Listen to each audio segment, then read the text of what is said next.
Hello everyone, I'm LordMidas and welcome back to Let's Play Crusader Kings 2 Holy Fury. In the last episode, our legendary ruler, King Rodislav the Able of Novgorod, died to great pox. And now his son, Yaroslav, is King of Novgorod. We did go through some of the settings related to post-succession stuff in the last episode. And during the break between the two episodes, I've also gone ahead and checked some other things out, and I'm just going to let you know what I've seen. So first and foremost, the non-aggression pacts that we would have gotten from our sisters need to be renewed. So we have to go through that one by one and check which one of them we can renew. So our sister Sviatoslava is married to Khan Alp of Karadaku, down here. And we'll see if he accepts a non-aggression pact, and he does. Very nice. We will potentially use these people as allies when we want to go against a bigger enemy like Tarjan, for example. Our other sister, Rostislava, is married to King Ingvar of Vestlandet. And will he accept a non-aggression pact? Yes, he does too. So that's two non-aggression pacts secured. Gremislava, who was married to Chagan Taus, the Cyclops, around here. So he used to be a vassal of the Chagan of Alania, but no longer. So now he is an independent Chagan. He will also accept the non-aggression pact. That's very nice. And our other sister, Praskovia, was betrothed to the son of King Ragnar of Swipjode. But what I've seen is that King Ragnar died last year under suspicious circumstances. And this is probably the work of his brother, King Ormur of Swipjode, who killed his brother Ragnar in order to inherit the High Chiefdom. So what we're going to do is, we're going to go ahead and break this betrothal, because now this betrothal is not useful to us anymore, as the Swipjode is no longer under King Ragnar. But I've looked around and I've found that we can go back toward the Tengri nomads and get a betrothal with the son of Hagan Dogan of the Yabguid Haganit. So the Yabguids are a pretty strong nomad realm, and even though they're a bit, let's say, far away from us, but it's still one of the best possible marriages that we can get. So he has a son called Doganoglu.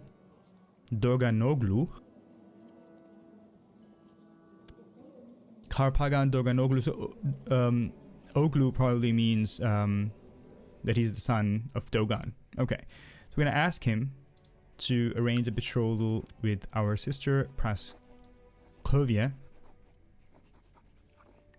and he accepts it. So this is perfect. So we will get extra prestige because we're marrying the relative of a Hagan, and we also get a potential ally in the form of Yabguid Haganit. Perfect. At the same time, we're going to go ahead and continue our campaign to the south, while our character on his own is forbidden from leading armies, and he goes ahead and joins the society, the warrior lodge, the champions of Perun. So this is something that I've been waiting to do for a long time, and this character has a decent personal combat skill, so I think he will make an excellent warrior. The valiant champions of Perun, the Slavic god of thunder, strive to uphold an ideal of honor and guard their fellow men and women from wrongdoing. Their families are known to hang protective symbols of arrows and bolts by their houses to grant their heroes luck on the battlefield and shield them from storms. So here are the different levels that we can achieve in this society. So when we will join, we will be a fledgling, which will give us extra monthly prestige, which is excellent. It gives us the decision to duel your foes. That would be very nice when we go against some people. For example, if we go against Tarjan, maybe we could duel him. We'll check that out. We get Shield Maidens. The decision to appoint somebody a Shield Maiden becomes available, provided she is your sister or daughter. Alright, that's interesting. Then we have a Survivor. You are more resilient to battle injuries.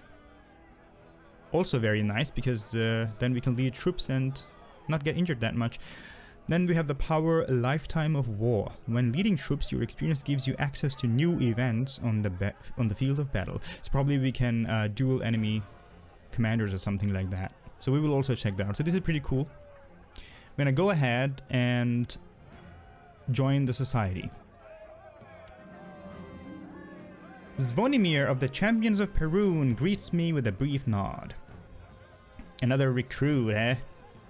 To join our ranks, you need to prove yourself, boy, the man says gruffly, folding his arms across his chest. You'd be fighting one of our own. Still interested, my lord? I'll gladly fight to prove myself. So we have to apparently duel someone who is already a member of the Warrior Lodge to prove myself. Okay, we will gladly fight to prove myself. Perfect. So they will probably offer us a duel or something. Okay, in the meantime, we're gonna go ahead. Okay, we have to still set crown focus. We'll do that and then lead our troops and win against Kiev here. Zvonimir Red Cheeks and the Champions of Perun have chosen Neda Mislavic as my opponent. The seasoned woman eyes me up and down when we are introduced. Fresh meat, eh? She offers mockingly, before shoving an elbow into my side, making everyone laugh. Princess Neda of Epirus. She is actually a princess of Epirus. Her brother and father were kings of Epirus, and currently her really? No, that's not her child. Okay. Her brother is currently the no, maybe that's her nephew. Yeah, her nephew is currently the king of Epirus. Okay, we will duel her. The duel will take place within the next few days. As the duel begins, Neda Mislavic comes at me slowly. I offer her my best taunting smile, and it does not take long before I have seen to swing my wooden club in a perfect half circle, causing her to fall backwards with a surprised huff. I walk away victorious. So we won our initiation duel. We gain 15 prestige. We gain a dual victory, which gives us extra prestige for a year, I think. Yeah. And she gets wounded. She gets swollen wrist and negative health, etc. And our dual experience increases. Did we also get some kind of injury? No, nothing at all. So we clean won it. Excellent. Han Alp has accepted the non-aggression pact. Perfect. And in the last episode, we requested some people to make some women our concubines, and they're accepting that now. Dobroslava is our concubine, and Vida, who is the genius person, she is also our concubine now. So hopefully she can give us a genius child. We have a new heir. Yeah, because we selected our brother Yevstafie as the heir for now. So that's good. Chief Mitrofan of Luki accepts the vassalization offer that I sent him. That's also very nice. And the Khagan of Yabguit Khaganet has accepted the betrothal between his son and my sister. Perfect. Alright, and here is Igor. This was a guy from Croatia who we invited to make him our spy master. But he is currently not happy about me because of short reign and being a foreigner. We're going to give him an honorary title. I'm going to call him Master of the Blade. That will improve the relationship a little bit. And then I'm going to appoint him as a spy master, because currently the widow of my father is the spy master and she doesn't really like me that much. So if I appoint him, he likes me now, and I'm going to send him away to study technology in Constantinople. And by the way, Constantinople doesn't look that good. So the Byzantine Empire seems to have been ravaged by revolts all the time in the past few years. And that has really made them really weak. And they've lost a lot of land to either pagans or Muslims. Hopefully they don't get eliminated, because we want to ask them for a mass conversion eventually. Okay, let's continue with our army. Chagantaus has accepted the non-aggression pact. King Ingvar has accepted it. Perfect. And here's a message from our the leader of the lodge, Zvonimir Redcheeks.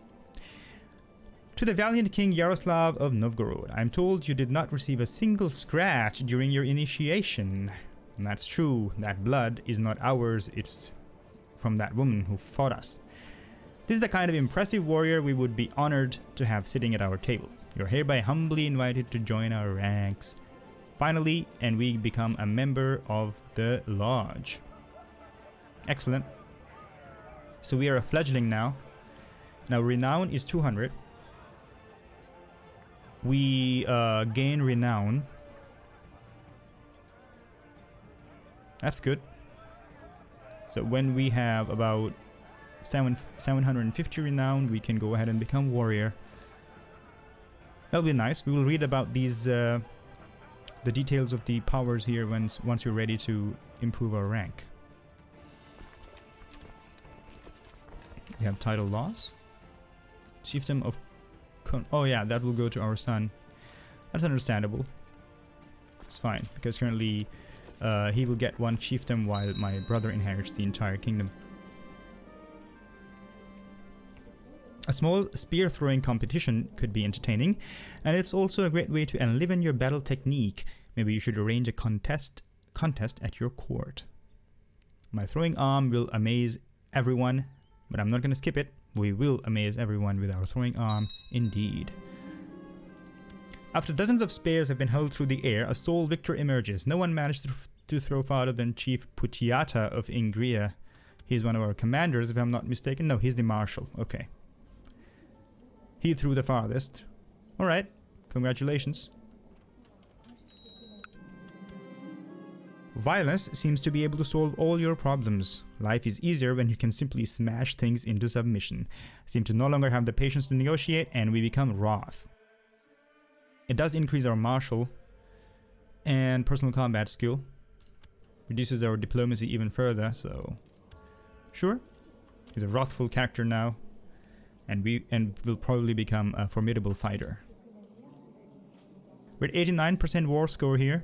I think we're just gonna siege a couple of counties here. We're gonna split them into two halves. Send one section here and one here. And hopefully that gives us 100% war score pretty fast. Alright, here's our first mission from the Warrior Lodge. As members of the Champions of Perun, we strive to better ourselves and each other. One way is the occasional sparring match for practice and honor.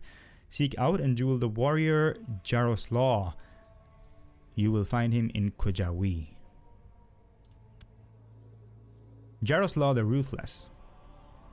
He has 42 personal combat skill. Holy warrior. Flanker. Strong. Okay, and he has dual experience. I think this might be a difficult duel, but we have 46 combat skill.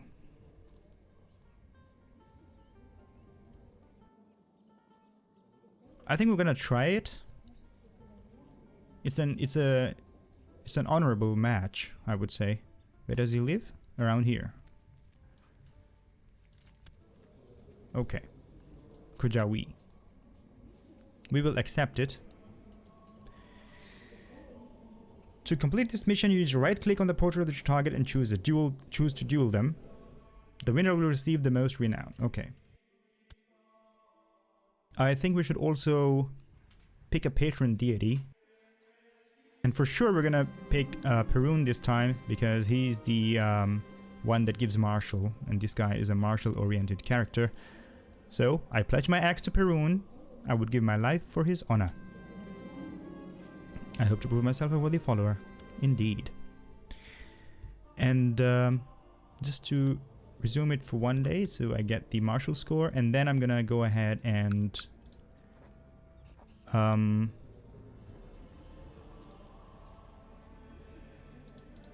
where's the other one that I had to duel? Maybe I can find it here. Yeah. Jaroslav the Ruthless. Duel. Duelers are not involved in a war.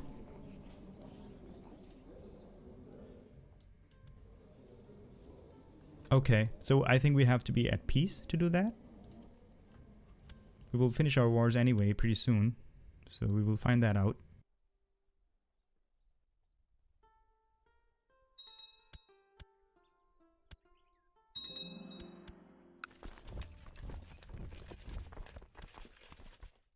I think this will give me 100% war score, and we can force vassalize him immediately. Perfect. Enforce demands, and now we have Kiev under our control.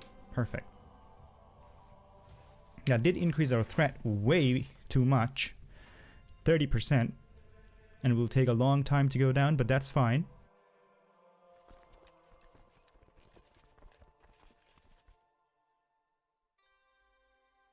Let's move our armies to the west and finish that war.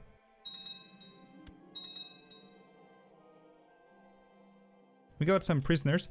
I can't stop thinking of all those prisoners in my dungeon. They are at my complete mercy. What a thrill it would be to hurt them, to hear the sweet screams, to see the panic in their eyes.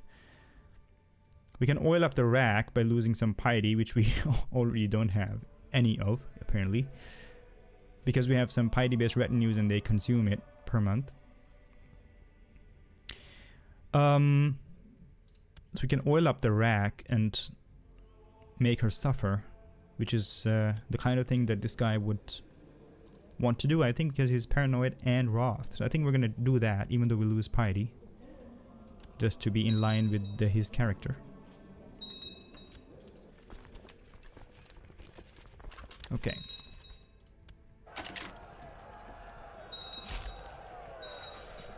A lot of people are joining the defensive pact against me. I'm gonna combine our troops and send them here. Siege the county that we are trying to get. My dear brother, I was just approached by Vida, who tried to convince me to join her in her vile heresy. I hope you can convince her to see sense. So Vida, our concubine, is trying to spread her heresy, which is probably, she's trying to spread her religion. Remove her.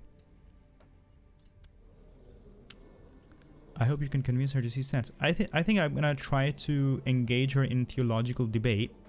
Hopefully, she becomes Slavic and then hates me less. She's zealous though. I'm gonna engage her in theological debate. My dear liege, your penetrating gaze can part even the thickest theological fog. I'm utterly convinced by your learned arguments. Rest assured that I will never stray again. And she becomes Slavic. Excellent. And now she doesn't hate me anymore. Perfect. I'm very happy with that. Okay. We're killing that army and then sieging Plock. Oh, we captured the High Chief. And he almost has enough gold that we could ransom him, because he will need 145 gold. No, someone else captured him. Imprisoned by Chief Radoslav of Latgale. Okay, in that case we're just gonna go ahead and... Or can we ask him to transfer the prisoner to us? Let's check that. I don't see the option, but... Yeah, so apparently we can't ask him to send the prisoner to our court. Okay, we will just enforce demands then. And we have gotten the chiefdom of Plock. And now we have all three holy sites of our religion under our control. This is excellent. Is this currently owned by a Slavic priestess? Yes. And here? Also Slavic. So that should also up our moral authority quite a bit. So now we're sitting at 55%, which is not bad for a pagan faith.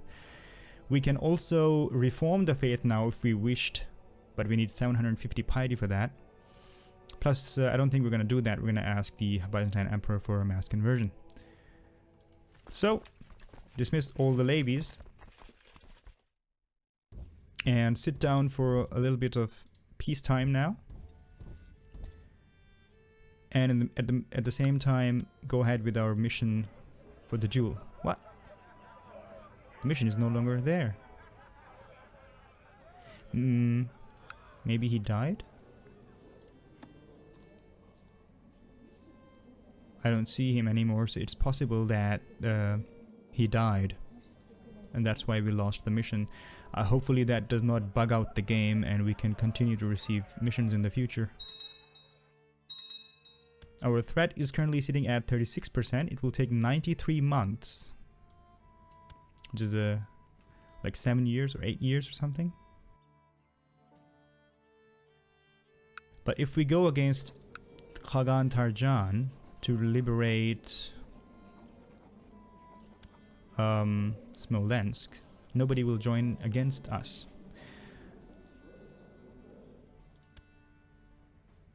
So we can use these liberate casus bellis, I think, to liberate an entire duchy, which has either people of our religion or something like that, or a county of our religion.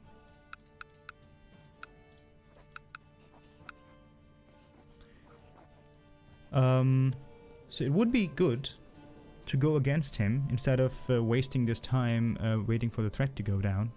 He has 3,000 of his own troops, 1,600 from his vassals, which are going to be pretty strong horde troops, but I think I have a non-aggression pact with the Yano clan.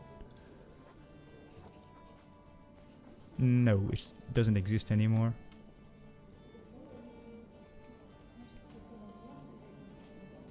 Okay. And we could try a war against him. I should remember that he also has tributaries, so he's gonna call the tributaries to war as well. High Chief of Murom can contribute 2k troops. High Chief of Krivichia, 700. High Chief of Galish, that's negligible, 300 troops. And then Chief of Terebovul, 600 troops. So that's a sizable army. We've got 6,000 from our vassals and 2,000 of our own. I think we can afford to wait a little bit. And then maybe even get the alliances going and then call them to war. Okay. In the meantime, we can try to revoke his titles. So I will plot to revoke this county that we wanted to do a long time ago, but we didn't get to do it. I'm gonna move all my army here. Invite people to join my plot. Not enough people are joining. Probably because no one likes him. Yeah. So a lot of my vassals are angry, either because they hated the predecessor or they are upset about the short reign time. Okay.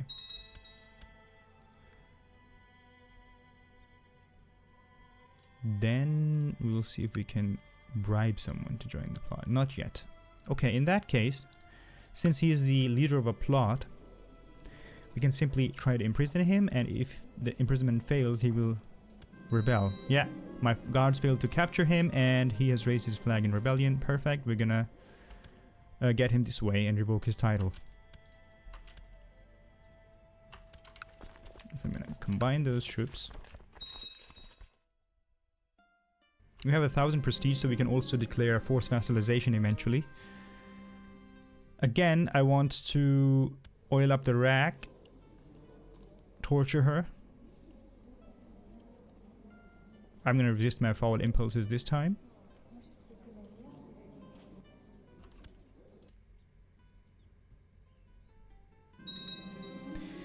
My studies and training have taught me the general tactics of flanks and center, but I can hardly master everything.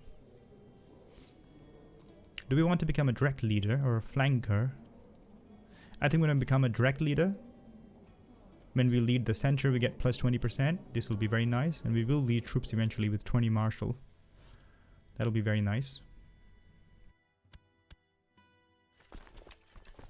Okay, send them down here. I think that's where he holds land.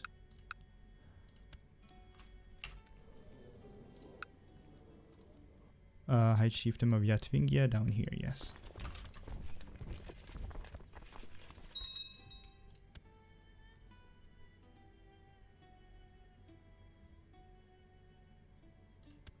Commander of Novgorod. Strategist. Of course, you're going to be the commander, Mstislav of Skalovia. Send Rodislav into hiding, who's our son. Somebody is apparently trying to kill him. Our brother is trying to kill him. Don't do that. I'm going to ask you to end your plot. Don't want to imprison him.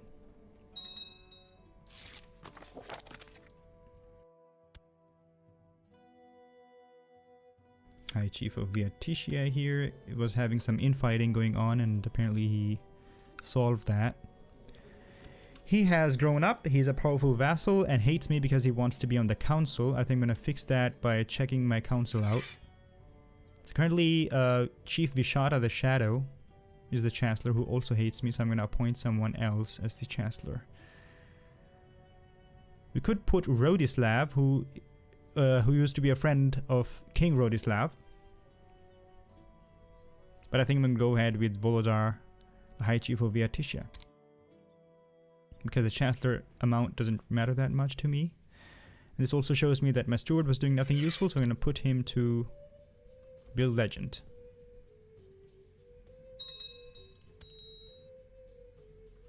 Send Rodislav into hiding. Who's trying to kill him again? Marta, the wife of my brother.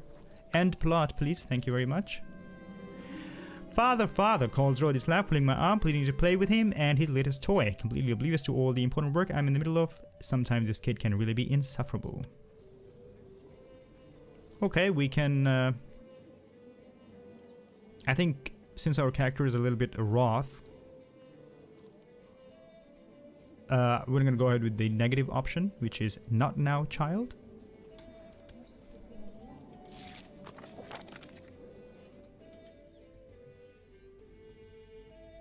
Alright. Siege there. Not gonna press any weak claim. Alright, the conversion of Slavonia. The tribes of Slavonia have been converted to the Catholic faith. A group of priests sent by the Queen of Lombardy have performed a great ritual during which they have converted the entire population of Slavonia, alongside High Chief Silimar and many of his vassals. With this act, the people of Slavonia have once and for all forsaken their old pagan gods. And this is around here. Interesting. Let's see how good that'll turn out for them.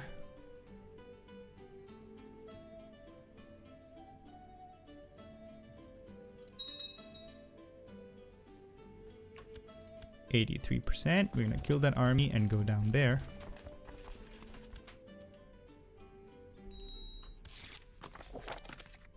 The people of Constantinople are giving us technology. Very nice. Thanks to our spy master. We should invest in technology. So this is again economy. So I'm gonna invest in castle infrastructure.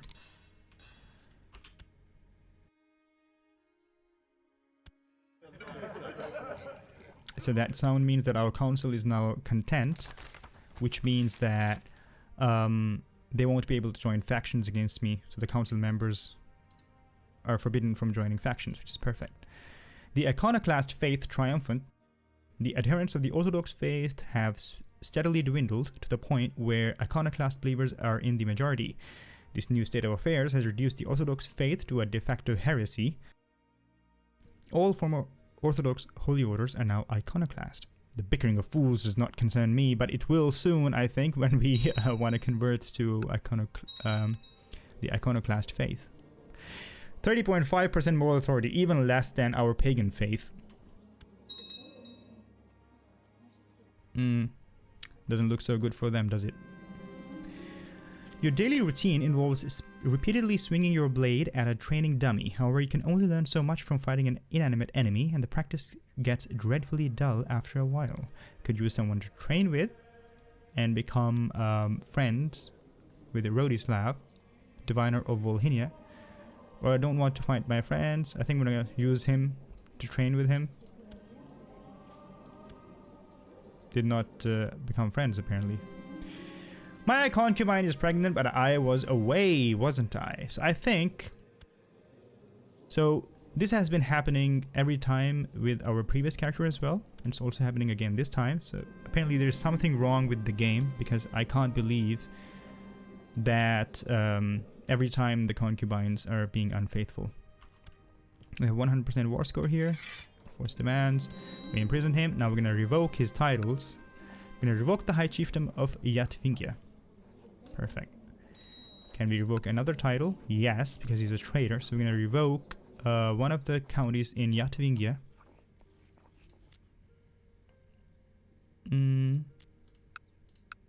Yeah.